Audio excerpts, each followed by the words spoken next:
Thank you so much, Mr. Josy, for joining us on the SafetyConnect podcast today.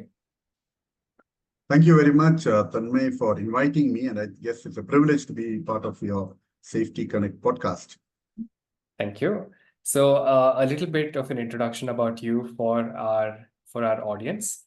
So, Mr. Josy John is a safety ambassador, a thought leader, who's very passionate about safety, focused on protecting human lives and preventing accidents. He has more than 35 years of experience across a wide spectrum of industries and services. And he's also worked in countries like India as well as places in the Middle East. So there's a lot that we can learn from Mr. Josy today. So once again, welcome on the Safety Connect podcast. So I'm very curious to know, how did you get into safety?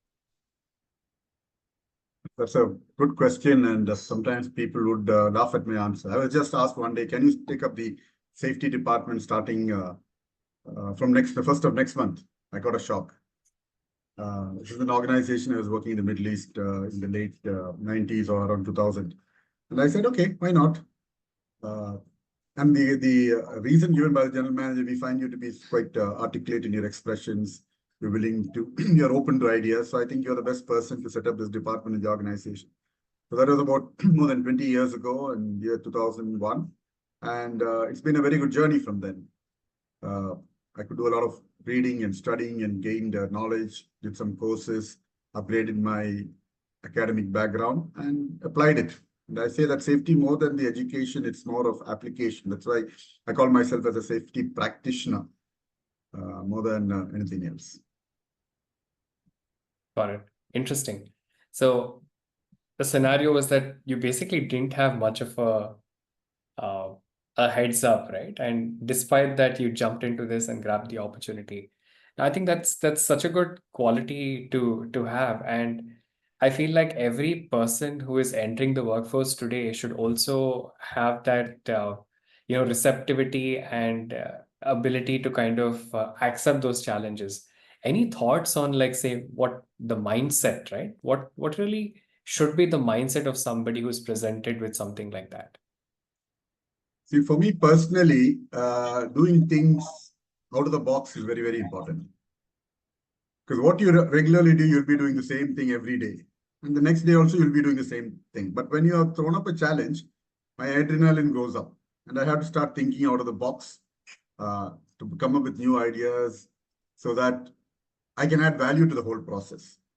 The fear of failure will be there, but then that's nothing. Even right now on this podcast, I've now appeared on a podcast before. I had a call from you. I said, okay, let's do it. That's it. Yeah, true. As simple as that. Mm-hmm. Got it. So, and then what happens is in the process, you learn. You start learning a lot of new things. And there's a certain amount to which people will help you, will provide you information. But then you have to yourself mind the information in order to deliver what responsibility that has been given to you. And I think that's a very good learning process. That's where you gain more knowledge. And that actually supports you in your profession, because you start looking at what you have learned to apply it and show that you are able to do things in a different manner. And I've been quite successful in my career all these years. That's good to know. And also today, there's so much of information available, right? And whatever you need to know, there's so much of resource out there, even with AI, chat GPT, and so on. Whatever you need to learn, whatever you need to master, it's definitely possible. At least the theoretical knowledge can be very easily grasped. The practical applications of it is, of course, also very important, but there's no dearth of information today. And also another thing that I've noticed is that even like through LinkedIn, right? If somebody utilizes LinkedIn well and then reaches out to the right mentors and so on and so forth, people definitely want to help. I think it's just about putting yourself out there and being receptive to these things. Yeah, I do agree with you. But the problem with the AI and chat GPT is you'll have to be careful with the information that you receive, especially if it's in an area which you have no clue of what's actually happening. And I've sometimes, just to test, I don't get much into chat GPT or AI, but I did try a couple of things and I found that the information was totally rubbish. So I said, just leave it there. I think I can look at other sources of information. Of course, LinkedIn is a very good business tool, a good forum to connect with people. And myself, I think about 33,000 or 34,000 connections. And I do have people who reach out to me regularly with questions on the professional questions, on specific advice. Most of the things will be about career, what to study, what not to do. Is there any jobs possibilities? I want to move into a new line. So LinkedIn has proved to be a good connect for me. And even my professional career has been supported quite a lot by LinkedIn. So it's a good medium to be part of. And I think Absolutely. even we here, I think we got connected on LinkedIn, and that's how I'm sitting here and talking to you. Yes, yes, absolutely. LinkedIn it is. Yeah. So, what's been some of the memorable moments along your journey? Well, plenty of memorable events have happened, especially when it comes to safety. Um, when you start setting off in the beginning, you yourself are not sure about where you will be reaching. But then as you try to build up on it, and I think the most important facts is that you will need to build up trust with other people. And one particular conversation which I had with one of my general managers at one of the companies, I think I was working in that yard. We had a new general manager who drove in, and we had a policy of parking our cars in reverse. You had to come in and reverse your car and park it. And that was a policy in the organization. So we had this new general manager who came in. The first day he didn't do that.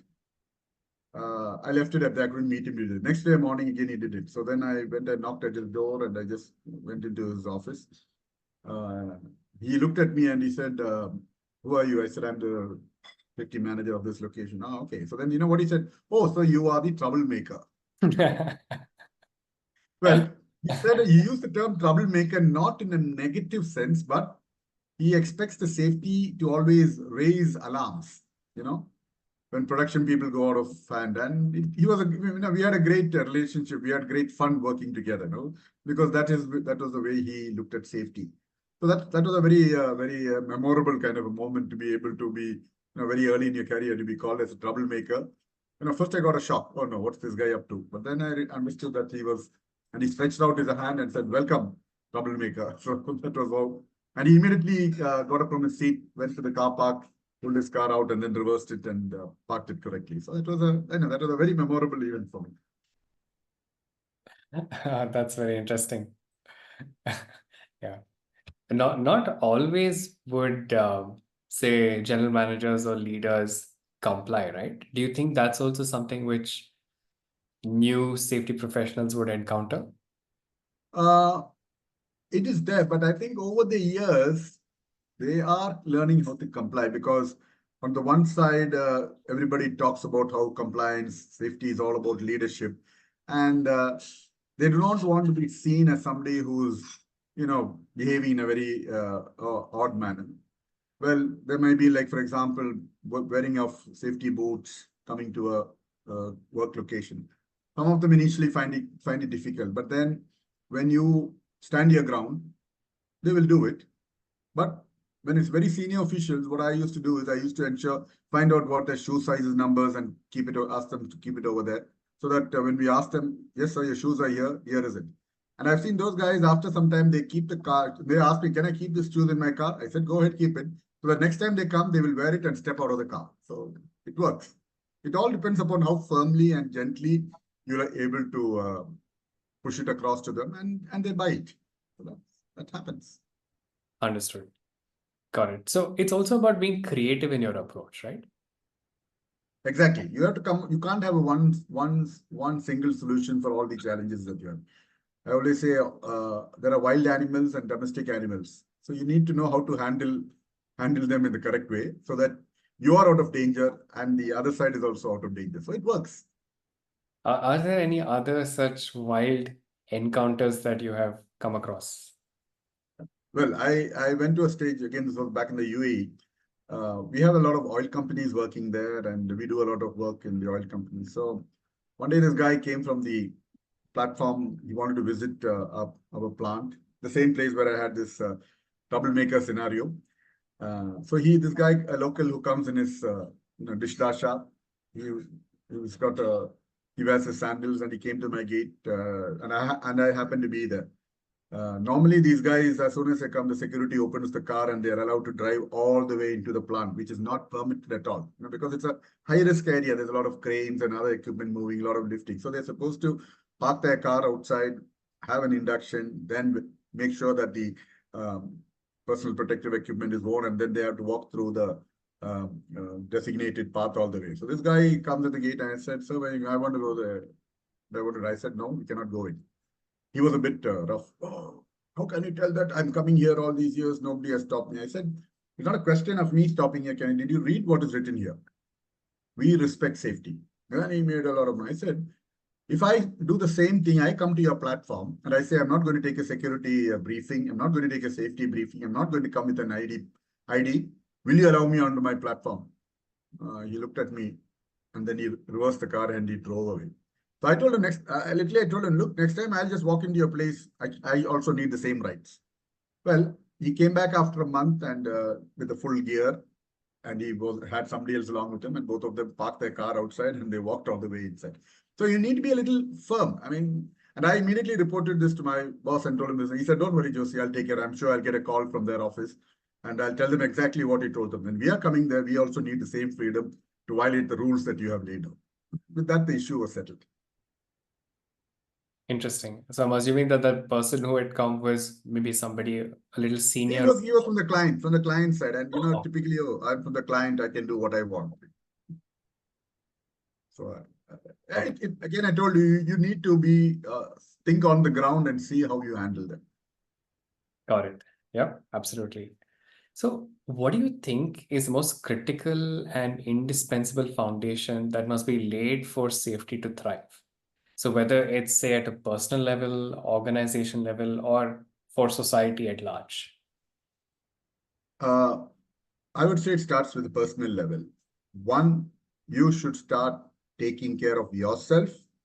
And the same way that you take care of yourself, you have to take care of the other person. That I owe a duty of care to a fellow human being. If that gets settled in your mind, you will find that the organization's rules are actually tuned towards it, with people at different levels being given different responsibilities as part of their job description on what they actually have to do to ensure that you have a safe workplace. And organizations which have a safe culture, safe working culture, will find that their staff also, when they start in the society, interacting with society outside, they will also follow the same rules. And that does happen. But of course, there are cases where people will not. But there are people who would do that. I remember, especially India's roads are the most dangerous places in the earth. I think it has the highest number of fatal accidents, I think around 150,000 per year. And that number is quite high. That's why a few years back, our Minister Shri Nitin Gadkari organized a meeting where he called all the seniors of Reliance, of the Tatas, of the other big companies, the Adanis, etc., and told them, you guys together have close to 10 lakh people on the streets every day, driving on the street. They just need to take care of safety while driving on the roads. And that itself will bring a change. That is a very powerful statement. And organizations did understand what it means. And it's very interesting. You find, nowadays organizations give backpacks with their name emblazoned at the back.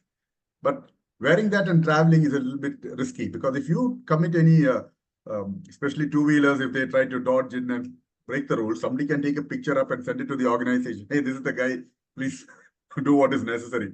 And I know organizations have received pictures of people who break the traffic rules, especially when they're on two-wheelers. So it starts with personally understanding that I need to take care of a fellow human being, and that human being will take care of somebody else. And I always say this very clearly. My way of looking at it, as I would say, as Jesus said, do to others as you would like to do to you. Simple. You take care of the other person's safety, the other person will take care of you. It doesn't specifically say, I have to take care of Thanmai. It says, do to another person. It can be X, Y, or Z. And somebody else will take care of you. And that's how the whole ecosystem works. And that's what society needs to understand. But unfortunately, in India, we have still not got to that level of taking care of a fellow human being. And And I would say a safety culture is always visible in what we see on our roads. How we ensure that people can drive safely. And I say defensive driving is all about ensuring your driving doesn't cause another person to cause an accident. You might, oh, I just escaped from that situation. But you have caused a situation where the other person who was driving behind went and hit somebody else, or he did something which was not good. But you should not say, no, no, I was raped, I escaped from the situation. But your action is what led to that action. So that approach should always be there, that you're willing to take care of the other person. Absolutely. And it also stems from compassion, right? If you have that attitude of compassion where you don't just look at, okay, me first, I want this. And if you come out of that scarcity mindset and then be more compassionate, then it organically shows in your interactions with people, the way you drive on the road, the way you go about your activities, maybe on the shop floor, and so on and so forth. So I think that is also something, if when inculcated, and it also needs to be done at the early years, right? In schools, in the house. If a child sees a parent cutting somebody or littering or doing all these things, of course they would also start flouting the law and not Exactly. going by what is supposed to be done. So it starts there, and then we have to be a little more compassionate about everything that we do. That's what I strongly believe in. And also, very interesting thing that you mentioned about how these large uh, enterprises, they have more than about 10 lakh employees or people on the road. And yes, and that is a demographic which is very easily controllable by an organization. And when that is done right, of course, it would have a ripple effect, and then people will get better on the road. And we've actually seen that happening because we work with certain enterprises, right? Some of them are Fortune 500 companies. And when they implement the Safety Connect application, we've actually helped them see a change in the driving behavior, and they have also reduced road accidents by up to 83% within a year of them using Safety Connect. So, so these organizations that we work with, one is they implement the Safety Connect driving safety app, but they also put rewards and recognition programs around that. If there is somebody who's a high risk driver, they would also counsel this particular person. And that goes a long way in bringing about that behavior change. And they also kind of involve the family members of that particular individual and say that, okay, this is the initiative that we have taken, and hence your family member has been rewarded because of safe driving. Now, with that, companies have seen an 83% drop in accidents. So when we look at scaling this up, this is definitely something that corporates can do to overall collectively contribute to the country's roads becoming much safer. Yeah. See, for me, I've looked at uh, from an individual perspective, this is how we have to. It should come subconsciously. It should be there. It's like now, if I have a glass of water here with me, and I bring it to my mouth to drink, suddenly the power goes off. It becomes dark. What do I do? Do I pour it on my head, or do I pour it into my ears, or anywhere else? No, it goes to my mouth itself. That shows that safety becomes a second nature for you. So that when you are confronted with a situation where you need to behave safely, you will behave safely. And that needs a little bit of practice, and it takes time for people to actually respond in that manner. So I always say safety should be there within you like this. Even if the lights go off, if you're able to put that piece of chocolate into your mouth, that shows that you know how to do it. You're from childhood, you have been trained, and as I rightly said, this needs to be trained from childhood. And some of the examples that I say about waste, throwing waste around is a favorite pastime of most Indians. They don't care. Sometimes like car doors getting open or the windows just slide down and they just throw it out.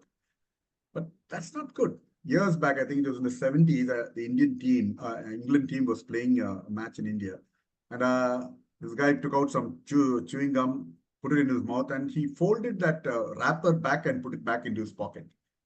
What would we normally do? We'll just throw it away on the road and we'll just move on. But he made sure that he puts it back in his pocket. And this is one of the English players. And I found that to be a very great example of what it means to taking care of waste.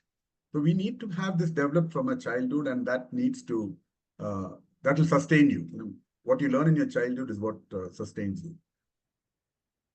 So it reminds me of an interesting saying. It's that when you leave a place, you should leave it better than you first saw it. Exactly. I Yeah. do agree with you. It's Yeah. like about the environment. You have no right to disturb the environment and hand it to the next generation. Whatever condition you have received it, you need to maintain it and give it to the next generation. That's what it's all about. Absolutely. Yeah. True. So I came across one of your recent posts on LinkedIn, which spoke about the business case for safety. And I thought that was a very interesting topic. So I would love if you could shed some light on that. Yeah. See, an entrepreneur sets up a business for what? He needs to gain profits. No, nobody does this for charity. Uh, Company slogans, etc., will be different. But at the end of the day, the shareholders want a return on their investment.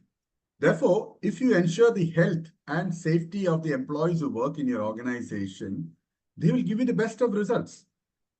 The morale of the employees will be quite high. You'll find costs, both direct and indirect, will start being controlled because people have understood what it means to take care of. And there are many aspects to it, like setting up a system, ensuring that the system runs properly, people understand what is required, having proper training in place. Many organizations just have training as something as a window dressing, send some people over there. And at the end of the day, they say we did so many hours of training. But does that really translate into the organization's daily operations is also to be very, very quickly. So when you look at safety from a business perspective, you find that you can see how the efficiency and profitability goes up. When you prepare nowadays businesses talk about business excellence models. Now, any business excellence model which does not include safety is not really a business excellence model. Because in a business excellence model, when you start taking care of people, the people will start taking care of the assets of the organization. See, how do people vent their ire in an organization? They immediately, if they go on a strike, they start destroying the organization. Yesterday it was very interesting to find there were some school students, I don't know in which state, I just saw it in the news. They just climbed onto the desk and broke the ceiling fans in the school. Now, those students don't realize if those fans are destroyed, they are also the losers at the end of the day because that's not going to get replaced. So if you give good workplaces, good environments to work, your losses, both direct and indirect, will come down to a great extent. And people would love to work in your organization. I particularly remember when I was working in the L&T. L&T has a lot of high-rise projects. There are other high-rise contractors also. And everybody depends on these subcontractors. And the subcontractor asked him, why you want to work with L&T? He said, if I come to work with L&T, one thing is, I am sure that my people can work in a safe manner. They provide us all the facilities to work in a safe manner. The staging would be correct. They'll be providing us bells to work. Enclosures will be there. Nets will be there. But he said that is not the case with other contractors. And he said something where he says, other contractors entice us with a little more money, but I'm not interested in that little more money. I prefer working in a safe environment. And he says, when I work in a safe environment, actually my productivity itself goes up because people don't have to be looking around to see that they don't fall off, but rather they've got a very safe platform even to work 30, 40 floors up. So this is why I call a business case for safety becomes very important to make management see, to understand why they need to ensure that safety happens. Working in L&T, I had all kinds of different project managers. And when you do high-rise buildings, it's for these builders. Now, as a project manager, what is his role at the end of the month? That he ensures that the bills are raised and the money is generated. Now, how does for example, a builder raise money? He sells apartments. Now, if his apartment is not sold, he is not going to get any revenue. Now, to a construction site, a visitor or a buyer comes in and he comes into a messy, dirty place where he has to walk through materials stacked up at the entrance, some parts of the ceiling which can fall down, or with potholes. Half his mind is gone to buy any property there, and he will probably walk away. So I told them, you give them a very good entrance itself, you'll find the guys very smoothly walking in. They go and see that show apartment, and the sales will go up. And what is the benefit at the end of the day? You are going to have your money also getting realized much quicker. So business case for safety is very, very important so that entrepreneurs, business owners understand how there is a direct impact of having good safety at the workplace on their bottom numbers. Accidents come down. Accidents can really destroy organizations. Small organizations, if they meet with a major accident and have to pay the cost for that accident, that's enough for them to go under. A few years back, there was a construction company which had a major accident in Kolkata. One of the bridges collapsed, and I heard within a year they just shut shop because they could not withstand the fallout of that accident financially, and they just went under. But there are cases where bigger companies do survive. Now, while I was on one of my last projects, there was a major accident, and that particular location lost 200 crore revenue for 4 months. It's not a small figure. 800 crores was lost, plus the equipment and other things. And those additional direct costs were about 50 to 70 crores. It would have been insured, but still there is a limit to which insurance companies also would pay. So you see, if you look at it, that aspect, take safety as a business case, you will definitely put more focus on it and to see that your costs are brought down so that you can maximize your profit. And that's what any investor wants. He wants his return on capital employed to be maximized. So he needs to take safety into the picture. I'm just a little curious, like how did that amount to so much? Which one? You mentioned about the 200 crores, right? Yeah, because that was the monthly revenue they were generating on that particular location. Okay. So that 200 crore revenue was lost for 4 months because they had to repair the equipment and bring it back in place. So let's say, for example, 200 crore per month, say 10% profit or even a 5% profit, 10 crores gone. Gone from his bottom line. Sizable. And plus the extra time he has to invest in order to invest time as well as resources to plow back in this construction project so that he can meet the deadline. If you don't meet the deadline, you have a liquidated damage where the client will start taking your money off. So, there are so many tangible, intangible, hidden costs, a whole lot of costs which comes in. What about, say, cost of brand damage? How should companies look at that? Brand damage? Yeah. Oh, yes, that's a very, very major issue. 2013, we had this Mumbai airport, the bridge collapsed, the access road bridge collapsed. And it was a big headline news in all the major newspapers. And I had a friend of mine who called from Dubai. He said, it's come out here in newspapers that a bridge has collapsed. So you see how the brand name really takes a beating. And sometimes what happens is some clients for future projects, they actually nowadays with technical evaluation, with scoring in it, they even reduce the cost. They ask what was your previous history of accidents, and that actually reduces your cost. So this is where organizations have taken an extra effort to ensure that their brand is still held in the brand value is still held in the market. So it's not easy. It's not easy. Got it. So one key aspect is really doing quality trainings, right? Because we see that sometimes companies are just doing trainings just to kind of like check that box off. But can you talk a little bit about the importance of quality training and how has that really reduced the incidents and overall impacted the safety culture of that particular company? Now, I worked with Larsen & Toubro in India from 2012. Now, one of the things that again, it was not an organizational requirement from personally, but I found that training needed to be improved. So I talked to their corporate learning department, even though I did not have a direct access to them through somebody, because I'm part of the operational team on the side. I told them that we need to do some good quality training. And that's where I got Larsen & Toubro registered as a NIBOSH learning partner. And Larsen L&T was the first Indian multinational to do that, to register themselves as the NIBOSH learning partner. NIBOSH is the National Examination Board of Occupational Safety and Health from the UK, and their qualifications are globally recognized. So I did that. I myself put together a team of tutors. And who are the tutors? They were all senior managers, even up to the level of vice president, who made themselves available to be teaching this course. And this course is taught over 10 days, 8 hours each day. So we had very senior people themselves come and teach the course. And it's a very demanding course because this is not just a simple training program, because you have to train them, teach them, and also prepare them to sit and write an examination, a written examination, not a MCQ.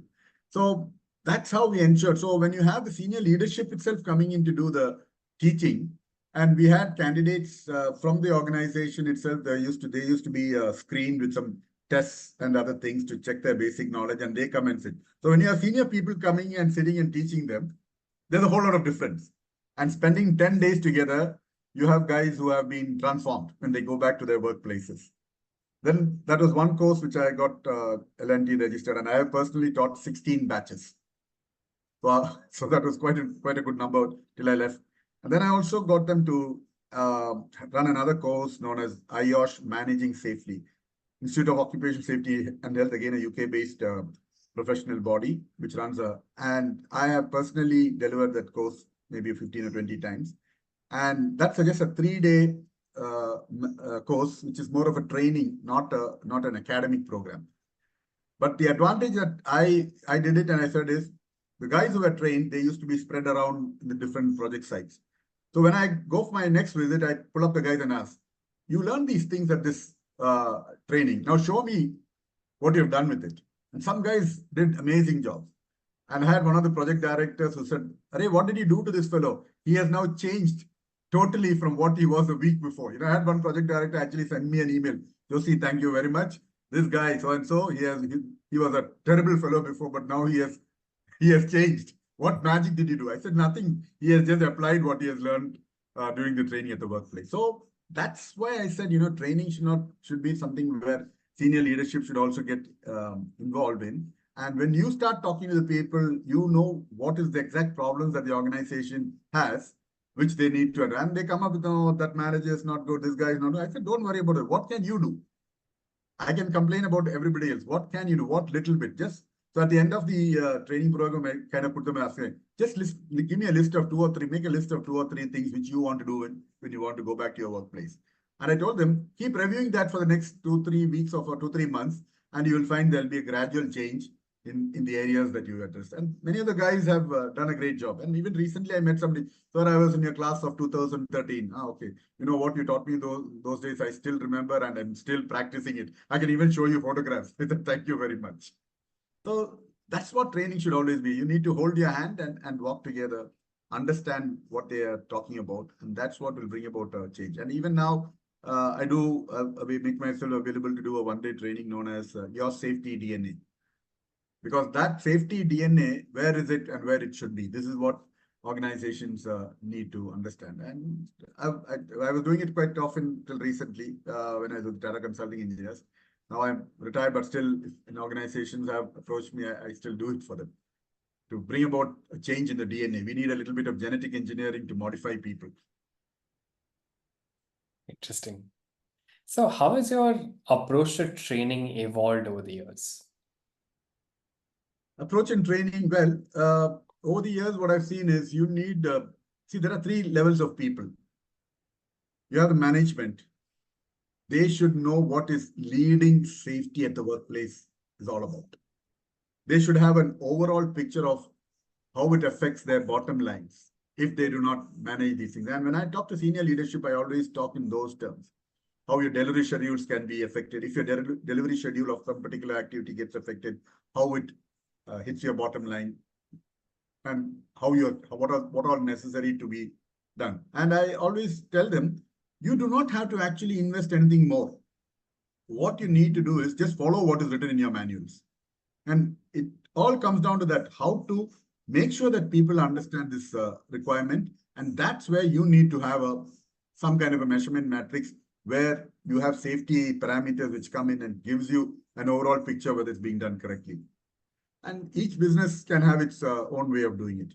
Then the next group of people who are on the management level, the next level. So I would say, good, managing safety. What are the parameters that you have developed with the resources given to you, the physical resources and the human resources? What are the metrics that you've developed in order to manage the safety outcomes? And when you put it down to them, even a simple thing, as I said, how many times inspections that you yourself do? Set a target for yourself. Spend half an hour a week going to a particular location.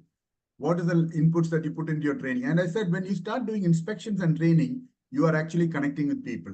And if you use that as a measurement matrix for yourself, you will see that the end result is the safety culture starts training. And then the third group is working safely, the people who are at the cutting edges. What are the things that you need to do in order to work safely so that you do not get injured, neither does the actions that you do will cause another person to get injured. So when you have this kind of an approach, is what I found is it works well. Organizations, that safety culture also starts changing, and it'll be quite visible also. So it's more like moving from, say, just doing trainings for the heck of it to actually showcasing or telling people like the why behind the training, right? And Thank also you. emphasizing on the aspects that matter to them the most, or the metrics that matter to them, and then showing how, say, safety is moving the needle towards that particular metric. Exactly. See, I can tell you, we were doing this Geo World Center when I was in L&T. So one of my friends who worked at L&T Komatsu, which is again a manufacturing unit, he came down to Mumbai. He said, Josie, can I have a look at this site? I said, good. So I was a bit busy with something. I said, you just take a walk. He came back all excited. I said, what happened?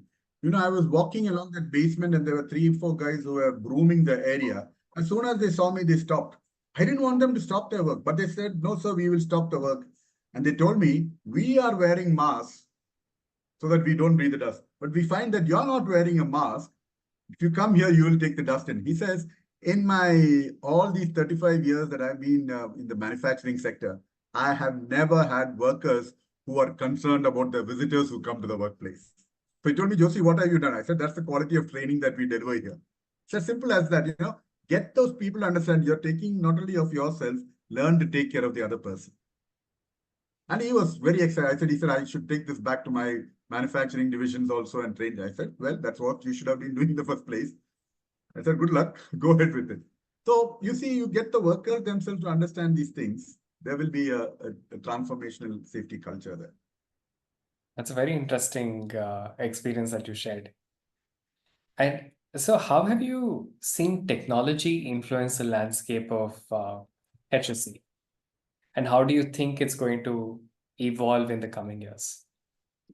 Technology, I would say, is probably for example, training, virtual reality trainings. That's pretty good, and nowadays you get a lot of excellent stuff. Uh, artificial intelligence in terms of, I do find that there are stuff which says that people are not wearing the hard hats, or PPE monitoring is done. And then, of course, big data for analysis. Huge organizations can capture a lot of data and come up with analysis. So these are the things which are technology only supports. It's only a tool which you can use in order to address the live issues that you still are encountering. I said, even if still a person doesn't wear a hard hat, I still have to go and physically tell him, hey, come on, please wear this hard hat. A camera will not tell you that. It tells you at a different level, but down to the at the end, okay. Use of sensors is interlocks are quite useful aspects of technology, which has been in use, in many different interlock guards, so that your hands don't get stuck in or you don't get stuck in.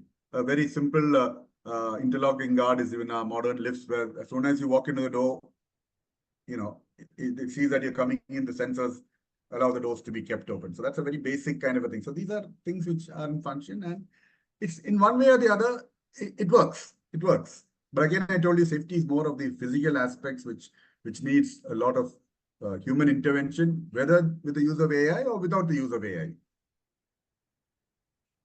Got it. So with of course with AI and all these other technologies, it's very easy now to detect if there's any breach or some non-adherence. But as you're rightly mentioning, at the end of the day, it's still a behavior change that needs to be brought about. And where today that human element is important. But I was also thinking about it, right? Like if you look at social media and all these other applications, they have also brought about a behavior change in humans, right? So these social media companies have leveraged, say, technology, attention engineering, and all of that to get us kind of hooked onto these applications. So they have actually brought about a behavior change using technology, right? So I feel when we look at things under the lens of safety, can we also look at these technologies like attention engineering and so on and so forth, but for a good cause to bring about a positive behavior change? I feel that would be something very exciting to also work on. Technology now, for example, let's look at driving. A lot of AI cameras, smart cameras are being used, but do still people do violate the rules? Because the consequence management is a big challenge in our country. And that's one of the reasons, okay, governments keep saying we are monitoring, but still, as I told you, the number of accidents on our roads are not coming down. The number of violations are only increasing. That's because the consequence management aspect is not very strong. And for various reasons, I would say political reasons, and plus, of course, there is corruption also in the system. So this kind of a system, whereas you go to the West, I used to live in I've driven in the Middle East as well as I've traveled around Europe driving my own car, etc.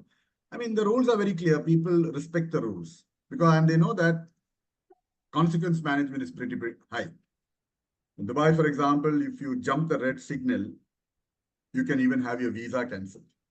Oh, okay. You can be given a permanent ban and you can be expelled from the country. I know people who have gone through that because there jumping a red signal is a big no-no, because jumping a red signal means the likelihood of an accident is very, very high. So here we still do not worry about it. I still remember a couple of years back when I shifted to Surat, when I became part of the bullet train project, I saw a red traffic light and I stopped. Guys came behind me and started honking. Then somebody told me, please don't stop at a red light. Somebody will just come and hit you. What you do is you just slow down, look around for you to see if you just travel. And I started following that because, as you say, when in Rome, do as the Romans do. Otherwise, you will find yourself in trouble. So this is the problem that we have. And very interestingly, when you talk about traffic lights, I found that the enforcement of traffic light rules are very, very strict in Kolkata of all places. I found policemen chase vehicles to jump red signals and find them. On one same day, I had both the taxi drivers getting penalized for jumping the red signal in the city of Kolkata, where people would think, is it possible with such a huge, very, very not violent, very aggressive kind of people and crowds. It happened. Whereas this western extent, Gujarat is one place where nobody follows traffic rules. I was advised. So I told you, this is advice I got, and I've seen that actually happening. Two-wheelers, they don't care. They just come up from back, left, right. You need 4 eyes. You need to keep looking all around to see if these fellows don't converge on you. And that's how they are. Yeah. I'm hopeful that like the traffic scenario in our country improves, and it would be nice because again, every year 3% of our GDP is lost to these road accidents, and it's a huge cost to the country and also so much loss of life, right? So I think you need to bring in systems which will ensure for compliance. A typical example is Ghatkopar station in the Western Central Railway has the suburban railway station people getting off. And from there, a 5-minute walk takes you to the metro station. Here in Ghatkopar, it's all wild animals pushing, jostling, hanging out of the trains. And they start walking, and by the time they reach the metro station, they become very decent, standing straight in a queue, etc., to get into the, you go through you check in with you swipe your card and then walk in, follow the queues.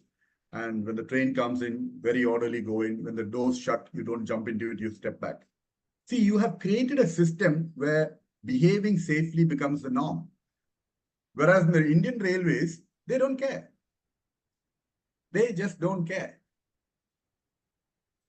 On an average, 10 people die on the suburban network of Mumbai every day. Every day.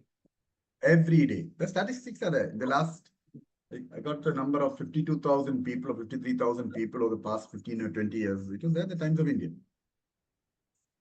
People falling off the train, suicides, whatever way. I mean, and people are, before the people fully board, the train is moving. Then how do you expect people to be safe? In fact, somebody should actually, there should be civil charges against the railway saying that the railway is responsible for my death. Why can't you have doors on your trains? Even the current trains, is it the normal passenger trains? Why do you still have that old World War I model doors which open and shut? We can still have these open shut doors. It's not big technology. You have it on the Tejas as well as the Vande Bharat. You can have that same doors fixed on your current trains also. It's not at all difficult. The new coaches that are the LHB coaches that they're putting on, but who cares? That's the whole problem. Yeah, true. So, Mr. Josy, what's the one message you want to leave people with? That's a good. Well, safety is by choice, not by chance. And taking care of a fellow human being is the most important aspect of safety. If you do that, the whole world will be safe. You will be safe, others will be safe. It is a circle which goes, you take care of a person, that person takes care of somebody else. And that's what we require today. Thank you. Absolutely. Thank you so much for joining us on the SafetyConnect podcast. Thank you very much.